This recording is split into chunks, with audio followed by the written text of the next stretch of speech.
Vi, Kenapa? gue nih pengen cerita sebenarnya. Kita? Tapi jangan kasih tau siapa-siapa ya. Iya, santai-santai.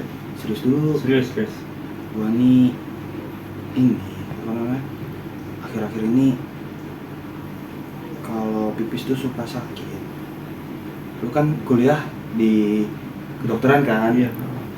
Ini pengen nanya-nanya sih sebenarnya. Kenapa ya? Sakit ada cairan gitu nggak, putih gitu? Kayaknya sih ada. Ada ya? Udah berapa hari itu?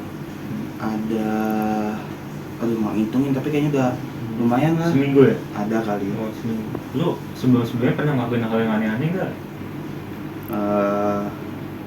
Malu cuy gua, tapi ada lah rutin ya 3 kali sehari nyewa lah.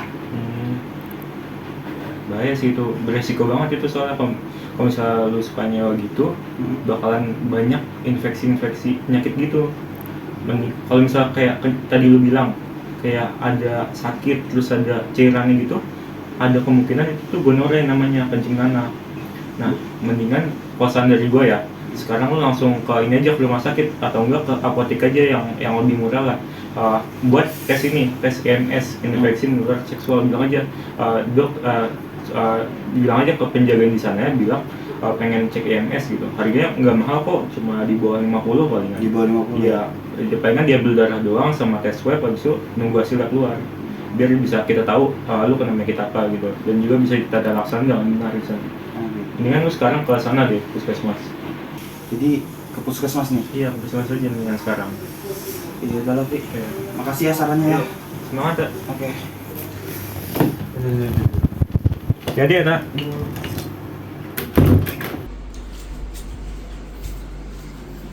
Nah, itu merupakan salah satu contoh kasus dari penyakit menular seksual yang banyak terjadi di masyarakat. Oh ya, sebelumnya perkenalkan terlebih dahulu, nama saya Muhammad Raffi Wibowo, NPM 2158011232. Pada kesempatan kali ini, saya akan menjelaskan mengenai health project dengan judul Pencegahan Penyakit Menular Seksual di Kalangan Remaja. Nah, sebelum kita ngomongin tentang pencegahan, alangkah baiknya kita mengetahui dulu apa sih penyakit menular seksual itu. Penyakit menular seksual itu adalah penyakit yang ditularkan melalui aktivitas seksual, baik secara oral, vaginal, ataupun anal. Nah, penyakit seksual menular itu banyak jenisnya. Cuma yang paling sering di masyarakat itu ada, pertama HIV/AIDS, yang kedua ada sifilis, yang ketiga ada gonore, yang keempat ada herpes, yang kelima ada kondiloma acuminata. Nah, jadi mungkin pertama saya akan jelaskan dulu mengenai HIV/AIDS. Jadi HIV/AIDS ini adalah penyakit menular seksual yang ditularkan melalui cairan, bisa cairan darah atau dari cairan darah yang dipakai melalui jarum suntik yang dipakai bersama-sama seperti narkotika contohnya, ataupun juga cairan vagina dan juga cairan sperma yang ditularkan melalui aktivitas seksual. Nah, HIV/AIDS ini disebabkan oleh virus HIV, Human Immunodeficiency Virus, dan juga kalau misal udah parah itu namanya AIDS atau Acute Immunodeficiency Syndrome. Jadi HIV ini gejalanya beda-beda pada setiap orang. Saat pertama kali terpajan, umumnya itu 2 minggu setelah terpajan dari virus HIV, dia akan muncul gejala seperti flu-like syndrome atau seperti flu pada biasanya. Jadi dia itu akan muncul demam, muncul batuk-batuk, pilek, dan juga sakit tenggorokan. Nah, setelah itu dia akan masuk di mana virus itu akan menetap di tubuh, namun tetap hidup dan juga tetap berkembang biak.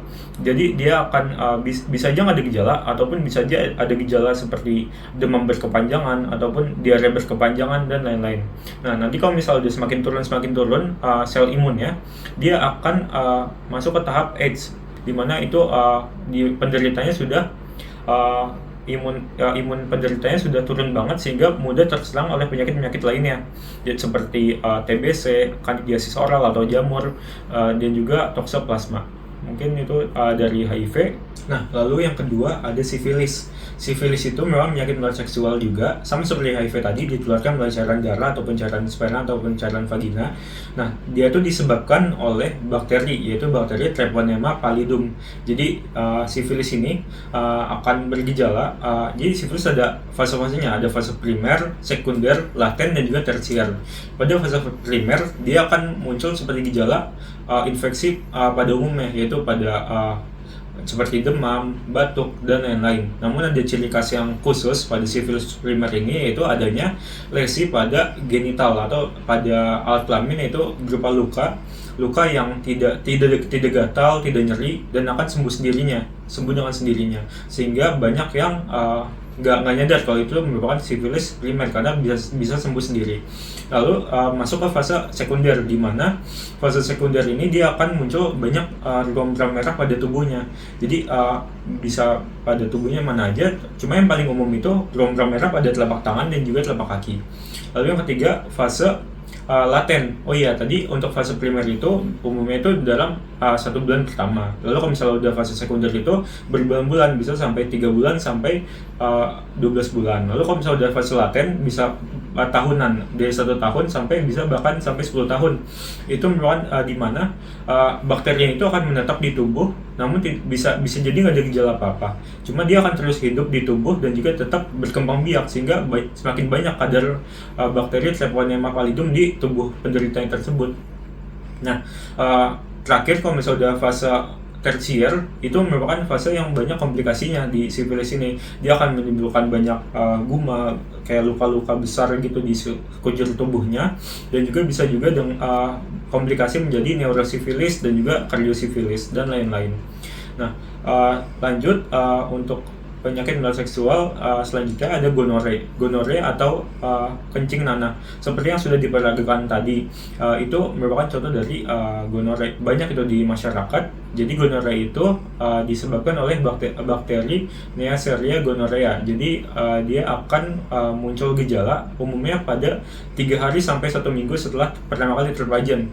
Dia akan muncul gejala seperti sakit saat berkemih, lalu juga akan muncul cairan kental putih seperti nanah pada alat kelaminnya tersebut. Nah, selanjutnya yang keempat ada herpes. Jadi herpes ini merupakan mirip menular seksual juga, namun disebabkan oleh virus. Nah, virus herpes. Jadi herpes ini ada herpes simplex dan juga ada herpes zoster. Kalau herpes simplex itu dibagi lagi jadi herpes simplex 1 dan juga herpes simplex 2. Kalau misalnya herpes simplex 1 itu dia tuh bergejala seperti cacar seperti lentingan, bentolan yang ujungnya cair gitu, bisa melepuh di daerah mulut. Kalau misalnya herpes simplex 2 itu dia sama seperti tadi, cacar atau lentingan di daerah genital. Nah, lalu yang kalau herpes zoster itu dia tuh seperti cacar, namun dia bintik-bintik banyak gitu di satu daerah hematom atau satu garis saraf gitu.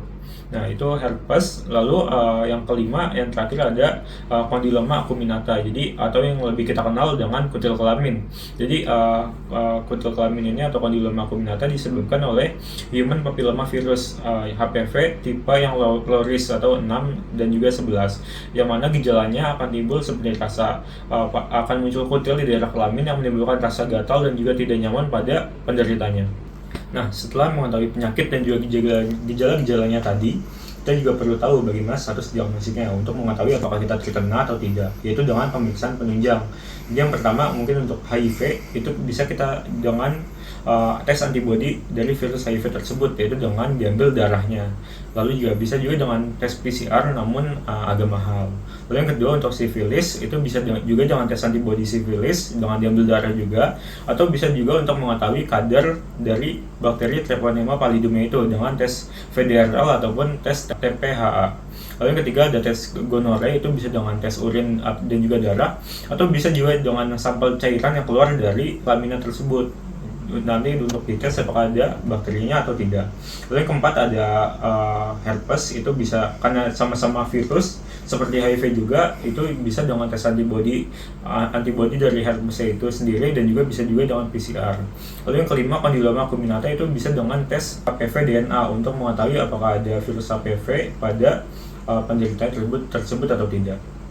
Untuk selanjutnya adalah pengobatannya. Untuk pengobatannya sendiri mungkin dari penyakit menular seksual yang dari akibat virus ya, seperti herpes dan juga kondiloma acuminata, itu pengobatannya bisa kita berikan antivirus seperti acyclovir. Untuk kondiloma itu kutilnya bisa kita lakukan operasi untuk pengangkatan kutilnya. Lalu untuk penyakit menular seksual yang berasal dari bakteri seperti sifilis dan juga gonore, itu bisa kita beri antibiotik. Jadi untuk sifilis itu kita kasih benzathine penisilin 2,4 juta unit yang disuntikan di daerah bokong. Lalu untuk gonorrhea sendiri bisa kita kasih ceftriaxone ataupun juga azithromycin. Nah, untuk HIV/AIDS ini agak berbeda sendiri. Dia itu kita berikan antiretrovirus atau ARV yang mana akan diminum seumur hidup. Kan kalau misalnya kayak tadi sifilis itu bisa sembuh, lalu si gonorrhea juga bisa sembuh, lalu kalau misalnya kayak herpes dan juga kondiloma itu bisa kita hilangkan gejalanya. Namun kalau sifilis ini harus kita minum seumur hidup obat ARV-nya tersebut agar virus tersebut tidak kambuh lagi di tubuh kita. Jadi perhatikan lagi ya, itu harus diminum seumur hidup. Jadi maka dari itu penting banget untuk kita mencegah penyakit menular seksual ini, terutama HIV/AIDS ini. Baik, untuk pencegahannya sendiri bisa dilakukan dengan berbagai cara. Mungkin yang pertama itu kita harus setia dengan pasangan kita, jangan bergonta-ganti pasangan, dan juga jangan nakal seperti yang diilustrasikan tadi itu, kayak jangan nakal, jangan suka nyewa pegawai seks komersial. Nah, itu karena sangat tinggi resiko akan menyebabkan penyakit menular seksual. Lalu juga yang kedua, kita bisa juga pakai pengaman atau kondom. Jadi seperti kita tahu kan, penyakit menular seksual itu kan ditularkan bisa melalui cairan darah, cairan vagina, cairan sperma. Jadi dengan adanya kondom itu bisa mencegah dari cairan tersebut menular ke orang lain gitu. Yang ketiga adalah dengan cek secara berkala mengenai penyakit menular seksual tersebut yang sudah dijelaskan tadi di pemeriksaan penunjang itu. Lalu yang terakhir, yang paling penting bagi remaja pada seumuran kita ini juga adalah dengan cara menjaga pergaulan kita. Jangan sampai kita terjerumus ke pergaulan yang tidak baik, nakal, dan juga lain-lain. Jadi karena itu karena lebih banyak sekali mudaratnya gitu, kayak misalnya penggunaan narkoba, seks bebas itu sangat banyak mudaratnya. Lalu untuk terakhir, untuk teman-teman yang sudah mungkin ada dari teman-teman yang sudah terjerumus gitu, alangkah baiknya jangan berkecil hati, segeralah bertaubat dari perbuatan seperti itu. Lalu juga langsung bisa dicek aja ke puskesmas atau rumah sakit. Puskesmas sih lebih murah dan terjangkau.